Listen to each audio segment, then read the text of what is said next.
विद्यार्थी मित्रांनो, आपण फायनल अकाउंट या टॉपिकचा पान नंबर 39 वरील 7वा प्रॉब्लेम सोडवत आहोत. आपण डेबिट बॅलन्सेसचं पोस्टिंग करत आहोत. मागील तासाला आपण बॅड डेब्ट्सपर्यंतचं पोस्टिंग केलेलं आहे. आता आपण त्यापुढे कंटिन्यू करूया. पहा, पुढे आहेत मशिनरी 25,000 रुपयांचे आपल्याला दिलेले आहेत आणि मशिनरीच्या समोर स्टार आहे, याचा अर्थ मशिनरीवरती ॲडजस्टमेंट आहे. मग आता मशिनरी आपल्याला 25,000 रुपयांची दिसत आहे. शिवाय आपल्याला कंसामध्ये काहीतरी ॲडिशनल इन्फॉर्मेशन दिलेली आहे, ती वाचूया. Additions on 1 October 2018 ₹10,000. ॲडिशन्स म्हणजेच आणखीन किंवा जादाची आपण मशिनरी परचेस केलेली आहे त्यावर्षी 10,000 रुपयांची. पण ही मशिनरी आपण 1 ऑक्टोबर 2018 रोजी परचेस केलेली आहे. याचा अर्थ आपल्याला 25,000 रुपयांची एकच मशिनरी दिसत असली तरी त्या 25,000 रुपयांमध्ये ही जादाची जी मशिनरी आपण परचेस केलेली आहे ती इन्क्लूड आहे, समाविष्ट आहे 25,000 रुपयांमध्ये. म्हणजे मशिनरी दोन आहेत की एका मशिनरीची किंमत आहे 10,000 की ती 25,000 रुपयांमध्ये इन्क्लूड आहे. मग 25,000 वजा 10,000 15,000. म्हणजे एक मशिनरी आहे 15,000 रुपयांची पहिली मशिनरी आणि दुसरी मशिनरी आहे 10,000 रुपयांची की जी आपण 1 ऑक्टोबर 2018 परचेस केलेली आहे. अशा दोन मशिनरी आहेत आणि दोन्ही मशिनरीवर आपल्याला ॲडजस्टमेंटसुद्धा सांगितलेली आहे. आधी आपण पोस्टिंग करूया. बॅलन्स शीटच्या ॲसेट साईडला करूया, इनर कॉलमला, कारण त्याच्यासमोर स्टार आहे, याचा अर्थ त्यावरती ॲडजस्टमेंट आहे. बॅलन्स शीटच्या ॲसेट साईडला मशिनरी, इनर कॉलमला 25,000 रुपये. आपण लगेच त्यावर जी ॲडजस्टमेंट आहे ती पाहूया. ॲडजस्टमेंट आहे दुसरी, डेप्रिसिएट मशिनरी ॲट 10%. मशिनरीची किंमत त्यावर्षी 10% कमी झाली आहे. डेप्रिसिएट म्हणजे किंमत कमी होणे. मग आधी आपल्याला गणित करावं लागेल. आपल्याला ट्रायल बॅलन्समध्ये जरी मशिनरी एकच दिसत असली तरी त्या मशिनरीमध्ये दोन मशिनरी इन्क्लूड आहेत. आपल्याला 25,000 रुपयांची मशिनरी दिसत आहे, पण या मशिनरीमध्ये दोन मशिनरी इन्क्लूड आहेत. एका मशिनरीची किंमत आहे 10,000 रुपये आणि ती आपण परचेस केलेली आहे 1 ऑक्टोबर 2018 रोजी.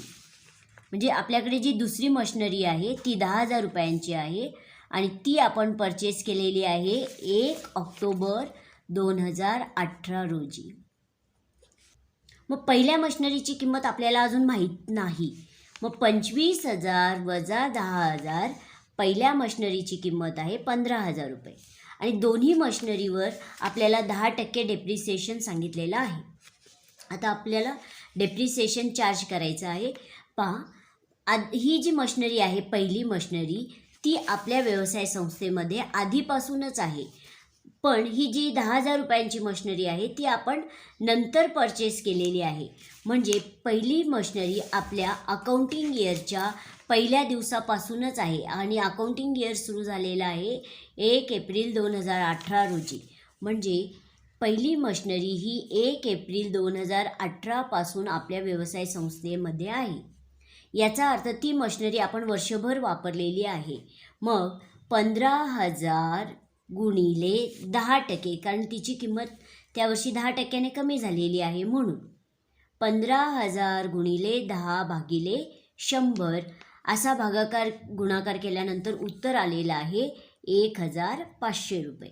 म्हणजे पहिल्या मशिनरीवर पूर्ण वर्षाचं डेप्रिसिएशन आलेलं आहे 1,500 रुपये, कारण ही मशिनरी आपण पूर्ण वर्षभर वापरलेली आहे, म्हणून आपण पहिल्या मशिनरीवर पूर्ण वर्षाचं डेप्रिसिएशन चार्ज केलेलं आहे.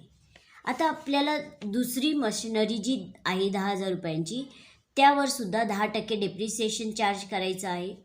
मग भागाकार गुणाकार करूया. त्यासाठी 10,000 गुणिले तिचीसुद्धा त्यावर्षी 10% किंमत कमी झालेली आहे, म्हणून गुणिले 10 भागिले 100 असा भागाकार गुणाकार करावा लागेल. पण ती मशिनरी आपण त्या अकाउंटिंग इयरमध्ये 1 ऑक्टोबर 2018 रोजी परचेस केलेली आहे आणि आपलं अकाउंटिंग इयर सुरू झालेलं आहे 1 एप्रिल 2018 18 रोजी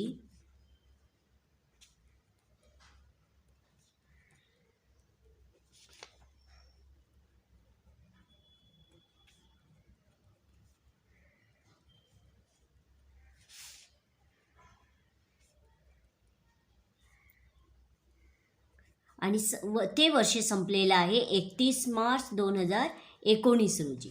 आणि ही जी मशिनरी आहे, आपण जी दुसरी अतिरिक्त मशिनरी परचेस केलेली आहे ती मात्र आपण 1 ऑक्टोबर 2018 रोजी परचेस केलेली आहे.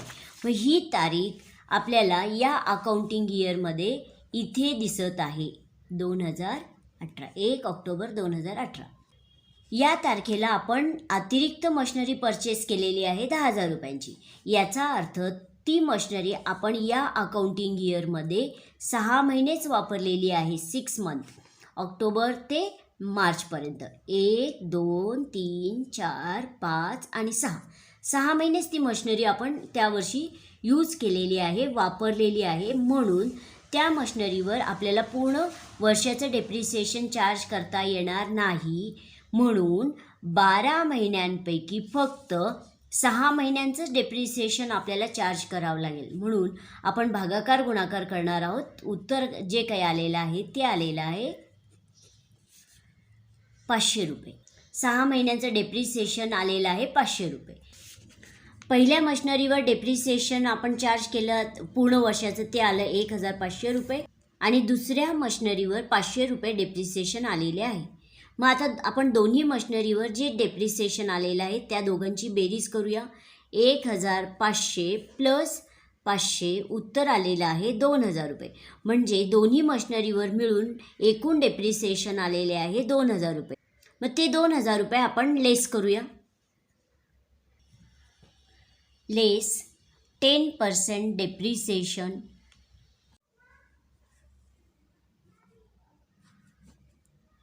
लेस करून ते आउटरला घेऊया. उत्तर आलेलं आहे 23,000 रुपये. हा झाला डेप्रिसिएशनचा फर्स्ट इफेक्ट. सेकंड इफेक्ट घेऊया प्रॉफिट अँड लॉस अकाउंटच्या डेबिट साईडला. प्रॉफिट अँड लॉस अकाउंटच्या डेबिट साईडला to depreciation on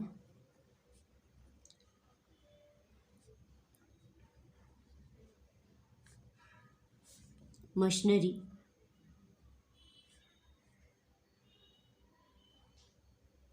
direct outer कॉलमला 2,000 रुपये. आत्ता आपली दुसरी ॲडजस्टमेंट पूर्ण झालेली आहे. लँड अँड बिल्डिंगची जी 5% रक्कम कमी झाली होती त्याचेही 2 इफेक्ट लिहून झालेले आहेत आधीच. आत्ता आपण मशिनरीचे सुद्धा 2 इफेक्ट पूर्ण केलेले आहेत. म्हणजे आपली दुसरी ॲडजस्टमेंट पूर्ण झालेली आहे, म्हणून तिला मी खूण करत आहे. आपण पुन्हा ट्रायल बॅलन्समध्ये पाहूया. मशिनरी नंतर आहेत ॲडव्हर्टाइजमेंट 4,000 रुपये. याचा अर्थ आपण त्या वर्षी जाहिरातीवर खर्च केलेला आहे 4,000 रुपये. आणि हा इनडायरेक्ट एक्सपेन्सेस आहे, खर्च आहे. तो येतो प्रॉफिट अँड लॉस अकाउंटच्या डेबिट साईडला. कारण आपण प्रॉफिट अँड लॉस अकाउंटच्या डेबिट साईडला all indirect expenses and losses नोंदवत असतो. चला तर मग आधी आपण पोस्टिंग करूया प्रॉफिट अँड लॉस अकाउंटच्या डेबिट साईडला. प्रॉफिट अँड लॉस अकाउंटच्या डेबिट साईडला टू ॲडव्हर्टाइजमेंट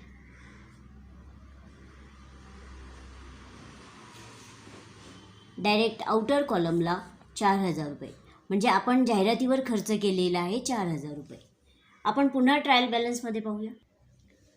ॲडव्हर्टाइजमेंट नंतर आहेत प्रॉव्हिडंट फंड इन्व्हेस्टमेंट 18,500 रुपये. आपण इन्व्हेस्टमेंट केलेली आहे, गुंतवणूक केलेली आहे प्रॉव्हिडंट फंडमध्ये, भविष्य निर्वाह निधीमध्ये आपण गुंतवणूक केलेली आहे. आणि ही गुंतवणूक असल्यामुळे ती ॲसेट आहे, म्हणून त्याचं पोस्टिंग आपण बॅलन्स शीटच्या ॲसेट साईडला करणार आहोत डायरेक्ट आउटर कॉलमला. बॅलन्स शीटच्या ॲसेट साईडला provident fund investment direct outer कॉलमला 18,500 रुपये. आपण पुन्हा ट्रायल बॅलन्समध्ये पाहूया. आपल्याला असं लक्षात येत आहे की ट्रायल बॅलन्सच्या डेबिट बॅलन्सेसचं पूर्ण पोस्टिंग झालेलं आहे. आता आपण क्रेडिट बॅलन्सेसकडे जाऊया. पहा, क्रेडिट बॅलन्सेसमध्ये आहेत सेल्स 85,000 रुपये आणि सेल्स येतात ट्रेडिंग अकाउंटच्या क्रेडिट साईडला, त्याच्यासमोर स्टार आहे आणि तो इफेक्ट आपण इनर कॉलमला घेणार आहोत. ट्रेडिंग अकाउंटच्या क्रेडिट साईडला बाय सेल 85,000 रुपये. लगेच आपण त्यात अनरेकॉर्डेड सेल्स ॲड करूया, कारण आधीच आपण या ॲडजस्टमेंटचं पोस्टिंग केलं होतं. 85,000 प्लस 3,000 अनरेकॉर्डेड सेल्स आपण ॲड करूया. उत्तर आलेलं आहे 88,000 रुपये. म्हणजे आपण त्यावर्षी खरं तर एकूण विक्री केलेली आहे मालाची 88,000 रुपयांची. त्यातून आपण सेल्स रिटर्न्स लेस करणार आहोत. आधीच आपण सेल्स रिटर्नचंही पोस्टिंग केलेलं आहे. लेस करून आउटरला घेऊया.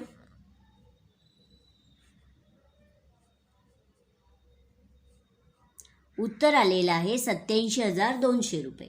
म्हणजे सेल्स रिटर्नचा अर्थ असा होतो की आपण माल विकला होता, पण कोणत्या तरी कारणास्तव तो रिटर्न आलेला आहे, परत आलेला आहे, म्हणून तो आपण एकूण जी मालाची विक्री केली होती त्यातून ते लेस केले आणि आता आपल्याला आउटर कॉलमला एकूण विक्री दिसत आहे त्या वर्षीची 87,200 रुपये. सेल्सचं पोस्टिंग झालेलं आहे. पुढे आपण पुन्हा ट्रायल बॅलन्समध्ये पाहूया. सेल्स नंतर आहेत सन्ड्री क्रेडिटर्स 23,000 रुपये आणि सन्ड्री क्रेडिटर्स येतात बॅलन्स शीटच्या लायबिलिटी साईडला. सन्ड्री क्रेडिटर्स आधीच आपण सन्ड्री क्रेडिटर्स लिहून ठेवलेले आहेत, कारण आपल्याला त्यात अनरेकॉर्डेड परचेसेस ॲड करायचे आहेत. फक्त अमाऊंट लिहायची आहे आपल्याला 23,000 रुपये. आपल्याला त्यावर्षी एकूण देणं दिसत आहे 23,000 रुपये. त्यामध्ये आणखीन 8,000 रुपये ॲड करूया आणि आउटरला घेऊया.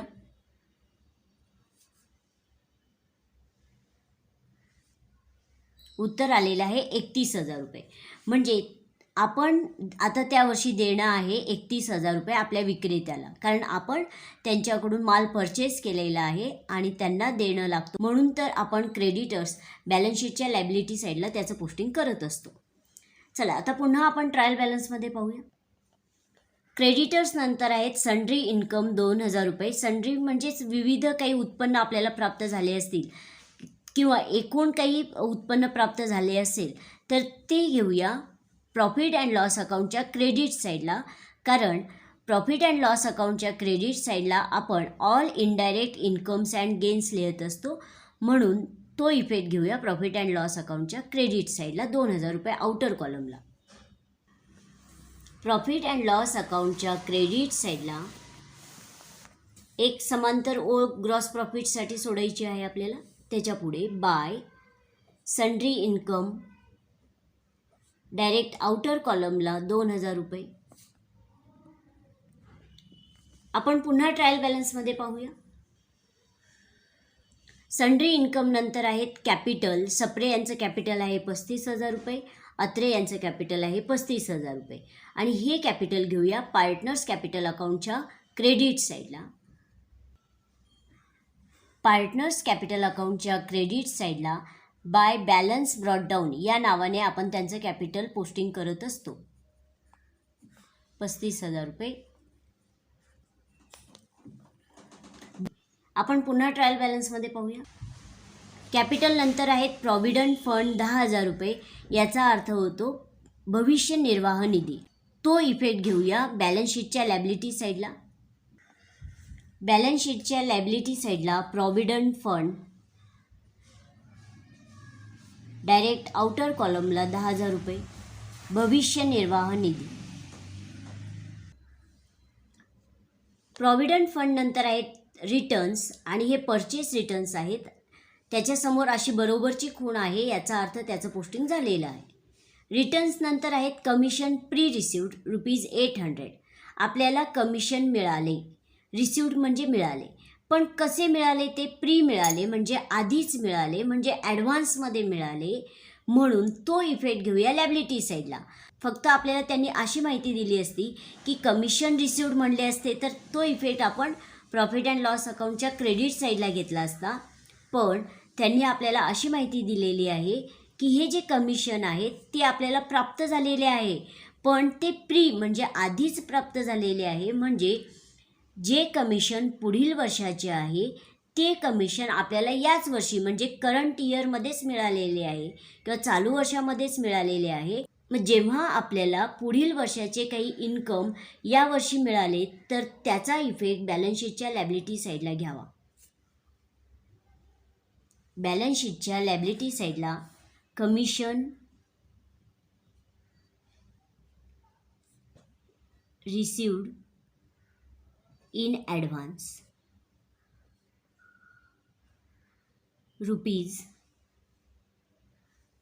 ₹800. पहा, आपल्याला पुढील वर्षाचे जर काही इन्कम याच वर्षी प्राप्त झाले तर त्याचा इफेक्ट बॅलन्स शीटच्या लॅबिलिटी साईडला घ्यावा. आणि त्याच्या विरुद्ध जर आपण पुढील वर्षाचा खर्च याच वर्षी पेड केला म्हणजे प्रीपेड एक्सपेन्सेस केले तर तो इफेक्ट बॅलन्स शीटच्या ॲसेट साईडला घ्यावा. चला आपण पुन्हा ट्रायल बॅलन्समध्ये पाहूया. कमिशन नंतर आहेत RDD ₹400 आणि हे ओल्ड RDD आहेत. ते ॲज इट इज जसे ते क्रेडिट बॅलन्सेसमध्ये आहेत अगदी त्याचप्रमाणे ते प्रॉफिट अँड लॉस अकाउंटच्या क्रेडिट साईडला घ्यावेत. प्रॉफिट अँड लॉस अकाउंटच्या क्रेडिट साईडला बाय RDD. जेव्हा RDD आपल्याला ट्रायल बॅलन्समध्ये देतात ते ओल्ड असतात आणि ते आहेत ₹400. आपण पुन्हा ट्रायल बॅलन्समध्ये पाहूया. आपल्याला असं लक्षात येत आहे की ट्रायल बॅलन्सच्या क्रेडिट बॅलन्सेसचं सुद्धा पूर्ण पोस्टिंग झालेलं आहे. आता आपण पाहूया बरं कोणत्या ॲडजस्टमेंट राहिल्या आहेत. आपल्याला एकूण 6 ॲडजस्टमेंट दिल्या होत्या. त्यापैकी दुसरी, तिसरी, चौथी, 5वी आणि 6वी ॲडजस्टमेंट आपली सोडून झालेली आहे. याचा अर्थ एकच ॲडजस्टमेंट राहिलेली आहे. Closing stock ₹23,000. हा मालाचा शिल्लक साठा आहे म्हणजेच न विकला गेलेला माल आहे आणि त्याचेही 2 इफेक्ट येतात. फर्स्ट इफेक्ट येतो ट्रेडिंग अकाउंटच्या क्रेडिट साईडला आणि सेकंड इफेक्ट येतो बॅलन्स शीटच्या ॲसेट साईडला. चला तर मग पोस्टिंग करूया.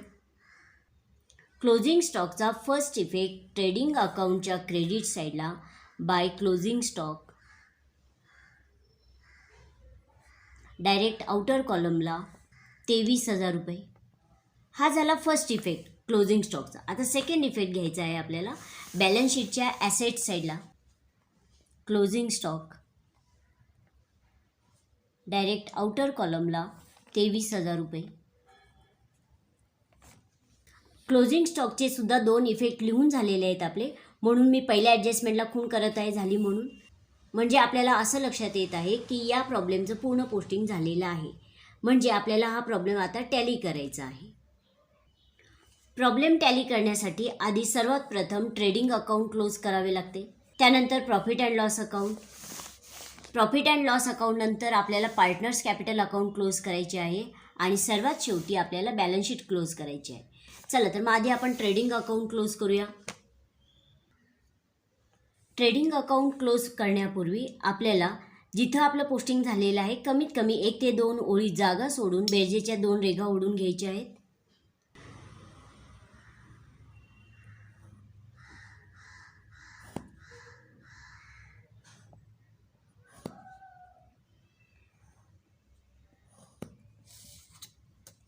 आता आपल्याला ट्रेडिंग अकाउंटच्या डेबिट साईडची स्वतंत्र बेरीज करायची आहे आणि क्रेडिट साईडची स्वतंत्र बेरीज करायची आहे.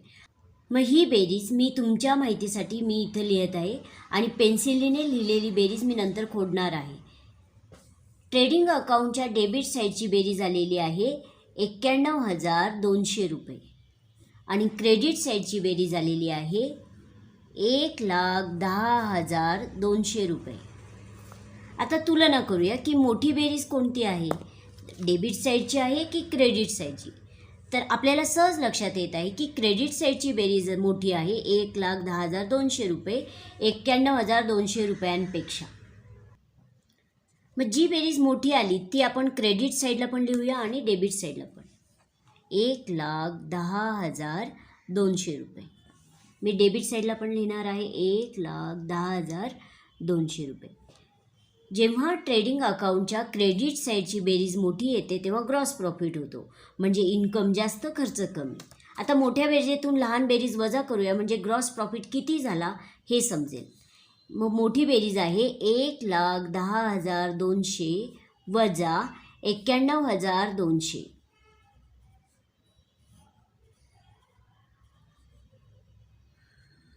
उत्तर आलेलं आहे 19,000 म्हणजे त्यांना एकूण ग्रॉस प्रॉफिट झालेला आहे 19,000. ग्रॉस प्रॉफिट म्हणजे ढोबळ नफा. To gross profit direct outer कॉलमला 19,000 रुपये. ट्रेडिंग अकाउंट क्लोज झालेला आहे. मग ट्रेडिंग अकाउंटला जो ग्रॉस प्रॉफिट आला 19,000 रुपये तो ट्रान्सफर करूया प्रॉफिट अँड लॉस अकाउंटच्या क्रेडिट साईडला बाय ग्रॉस प्रॉफिट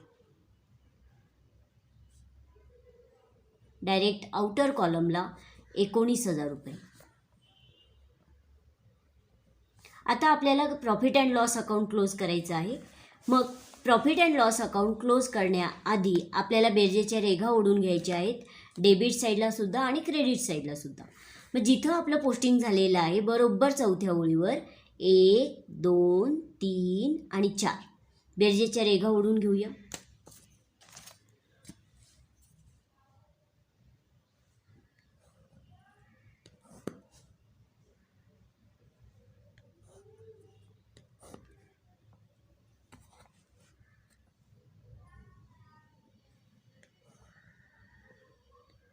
फक्त आउटर कॉलमला बेरजेच्या रेघा ओढून घ्यायच्या आहेत. आता प्रॉफिट अँड लॉस अकाउंटच्या डेबिट साईडची स्वतंत्र बेरीज करायची आहे आणि क्रेडिट साईडची स्वतंत्र बेरीज करायची आहे. प्रॉफिट अँड लॉस अकाउंटच्या डेबिट साईडची बेरीज आलेली आहे 14,800 रुपये आणि क्रेडिट साईडची बेरीज आलेली आहे 21,400 रुपये. आता तुलना करूया की मोठी बेरीज कोणती आलेली आहे, डेबिट साईडची आलेली आहे की क्रेडिट साईडची. तर आपल्याला सहज लक्षात येत आहे की प्रॉफिट अँड लॉस अकाउंटच्या क्रेडिट साईडची बेरीज मोठी आलेली आहे. जेव्हा प्रॉफिट अँड लॉस अकाउंटच्या क्रेडिट साईडची बेरीज मोठी येते तेव्हा नेट प्रॉफिट होतो. म्हणजे इन्कम जास्त खर्च कमी तेव्हा नेट प्रॉफिट होतो. आधी आपण जी बेरीज मोठी आलेली आहे ती क्रेडिट साईडला पण लिहूया आणि डेबिट साईडला पण लिहूया 21,400 रुपये. 21,400. आता मोठ्या बेरजेतून लहान बेरीज वजा करू म्हणजे नेट प्रॉफिट किती झाला हे समजेल. 21,400 वजा 14,800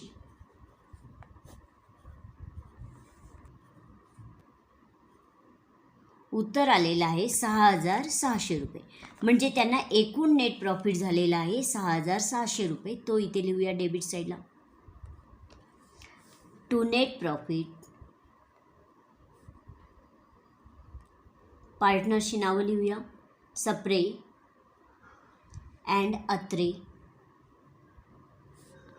मग त्यांना एकूण जो नेट प्रॉफिट झालेला आहे त्यांना त्यांच्या रेशोमध्ये आपल्याला वाटून द्यायचं आहे. मग आपल्याला प्रॉब्लेममध्ये पाहावं लागेल की त्यांचा रेशो काय आहे. तर आपल्याला पहिल्याच ओळीमध्ये त्यांनी इन्फॉर्मेशन अशी दिलेली आहे की Sapre and Atre are partners sharing profits and losses equally.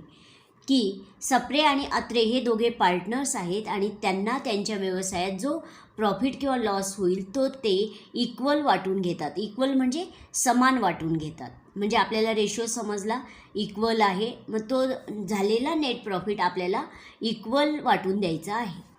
एकूण नेट प्रॉफिट झालेला आहे 6,600 भागिले 2 असा भागाकार केल्यानंतर जे काही उत्तर आलेलं आहे ते आलेलं आहे 3,300 रुपये. म्हणजे सप्रे यांना 6,600 पैकी 3,300 मिळतील आणि अत्रे यांना 6,600 पैकी 3,300 कारण त्यांचा रेशो इक्वल आहे. 3,300 सप्रे यांना आणि अत्रे यांना सुद्धा 3,300.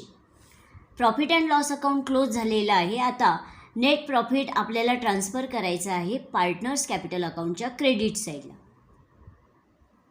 पार्टनर्स कॅपिटल अकाउंटच्या क्रेडिट साईडला बाय नेट प्रॉफिट आणि सप्रे यांच्या कॉलममध्ये 3,300 रुपये आणि अत्रे यांच्या कॉलममध्ये सुद्धा 3,300 रुपये. आता आपल्याला पार्टनर्स कॅपिटल अकाउंट क्लोज करायचं आहे. पार्टनर्स कॅपिटल अकाउंट क्लोज करण्यापूर्वी आधी आपण बेरजेच्या रेघा ओढून घेणार आहोत डेबिट साईडला सुद्धा आणि क्रेडिट साईडला सुद्धा. मग जिथं आपलं पोस्टिंग झालेलं आहे कमीत कमी 1 ते 2 ओळी जागा सोडून डेबिट साईडला आणि क्रेडिट साईडला आपण बेरजेच्या रेघा ओढून घेत आहोत.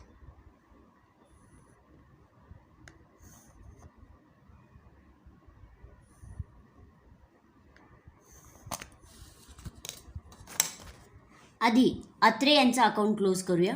अत्रे यांच्या डेबिट साईडला आहे 2,000 रुपये आणि क्रेडिट साईडला आहेत 35,000 प्लस 3,300 रुपये. आपल्याला सहज लक्षात येत आहे की क्रेडिट साईडची बेरीज मोठी येणार आहे. मग 35,000 प्लस 3,300 बेरीज करूया.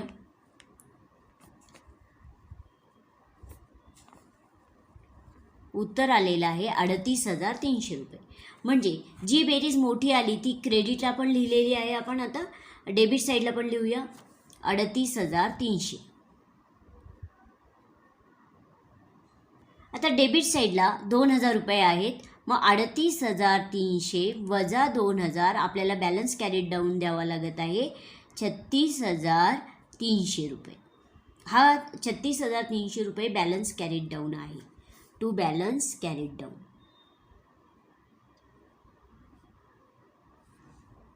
हे झालं अत्रे यांचं अकाउंट क्लोज. आता आपल्याला सप्रे यांचं अकाउंट क्लोज करायचं आहे. मग सप्रे यांच्या डेबिटला आहेत 3,000 रुपये आणि क्रेडिट साईडला आहेत 35,000 प्लस 3,300 रुपये. आपल्याला सहज लक्षात येत आहे की सप्रे यांच्या क्रेडिट साईडची बेरीज मोठी येणार आहे. मग आपण ती बेरीज करूया.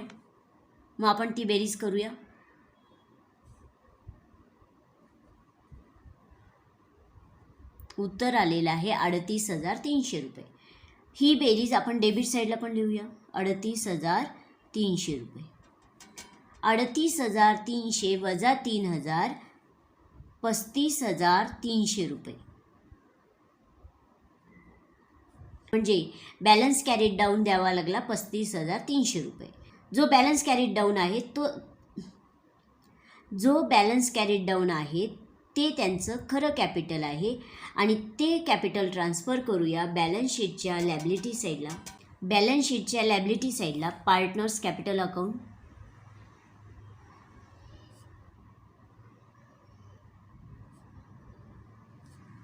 सप्रे अँड अत्रे. सप्रे यांचं कॅपिटल आहे 35,300 रुपये. अत्रे यांचं आहे 36,300 रुपये. दोघांच्याही कॅपिटलची बेरीज आपण आउटर कॉलमला घेऊया.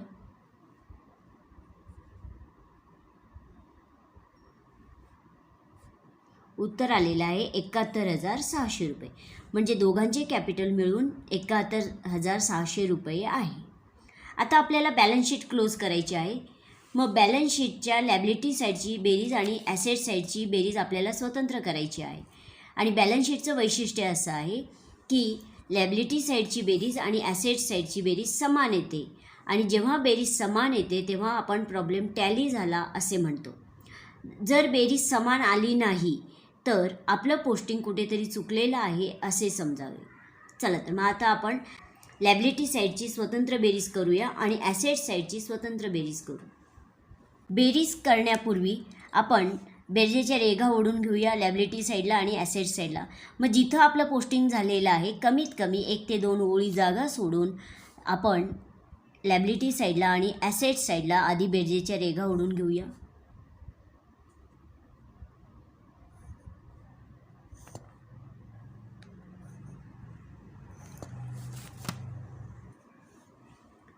लॅबिलिटी साईडची बेरीज आलेली आहे 1,13,900 रुपये